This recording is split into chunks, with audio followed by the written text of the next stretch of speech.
It's not a choice, it's a baby.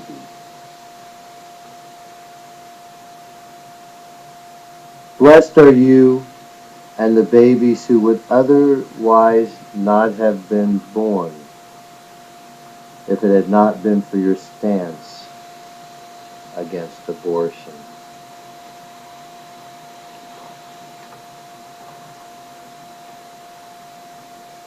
As long as you consider unbelief or rejection of the faith as an option for you, you'll always be able to find some sort of problem with every doctrine or practice we have.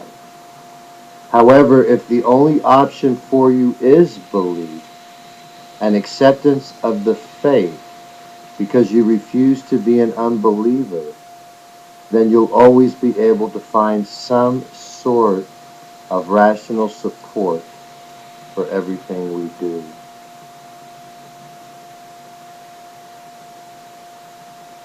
The only reason you keep finding the negative in the things we Catholics do is because you're looking for a reason not to belong. When in fact, if you were only seeking for reasons to belong, you find that also.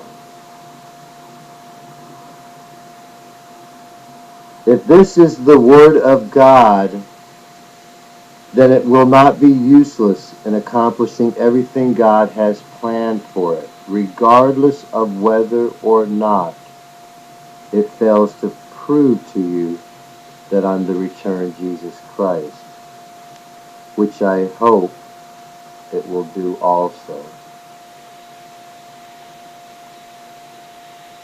The Protestant movement may have helped some people believe in Jesus, but if it also causes them to reject the church and become anti-Catholic, then they have done more harm than good, because they have also doomed their fate to one of hell.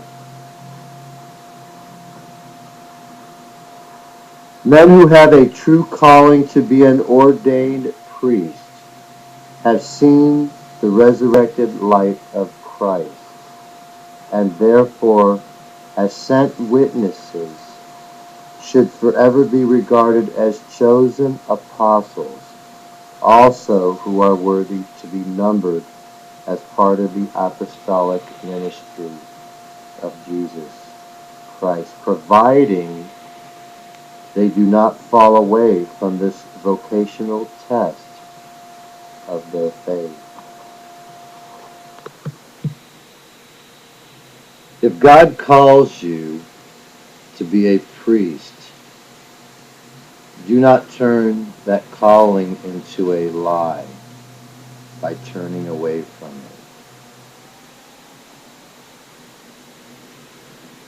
it. If you love Jesus and love the church, you're going to heaven.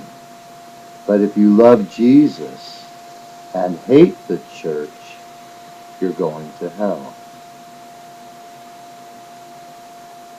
When someone asks you to show them in the Bible where it says to do a particular thing, such as the sign of the cross, the rosary, asking Mary and the saints to pray for you, etc., ask them to first show you where it says not to.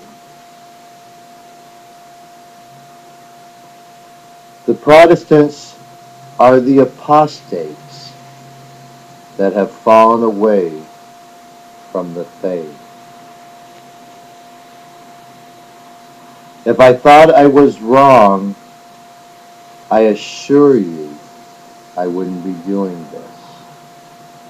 I revere God way too much to play with Him in that way. A person who would rather die than change their understanding of a doctrine that is at odds with what the Catholic Church has traditionally taught on the matter is not to be considered a true martyred saint, because they're not choosing death as a means to hold on to the gospel and preserve doctrine, but rather as a means to continue being defiant to the church and its authority, which is worthy of hell. Are you right with God?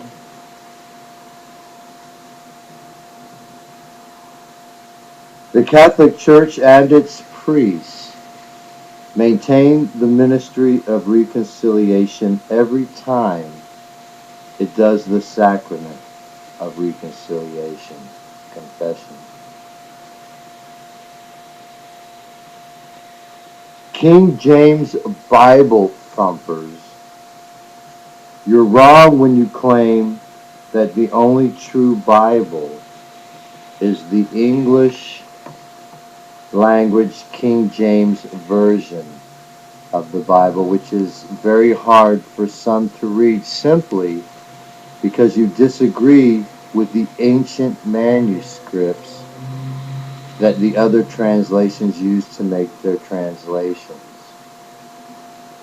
If they are wrong, it's not because of the text they use, but because they're in a different language and have only 66 books in them, just like yours.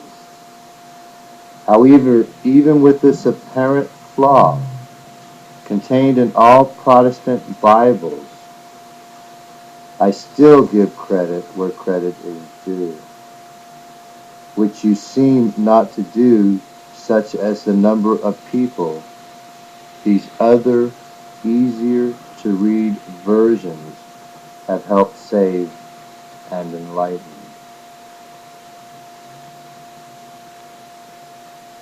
I was about my Father's business also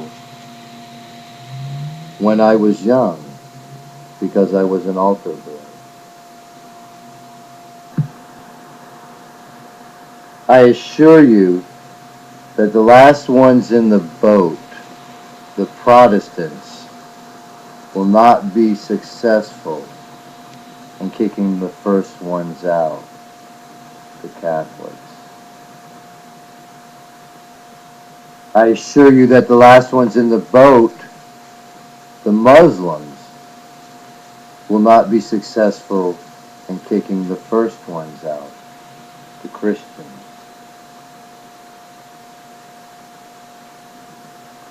Protestant, you may have a genuine zeal for the Lord, but you are 100% wrong in your persecution of the Catholic Church.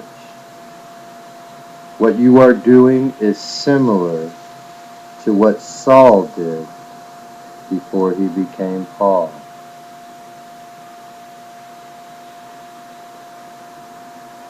You need to blame the Protestants for the godless public education system.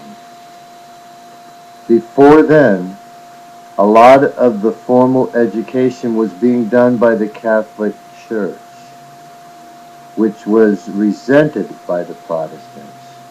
So they created the public education system. Therefore, they are also ultimately to blame for the lack of prayer in school, not the atheists. They would rather have no prayer in school than have the Catholics teaching the kids. When a person is sent to hell, it is not because God has given us free will. It is because he demands obedience, although the end result may appear the same.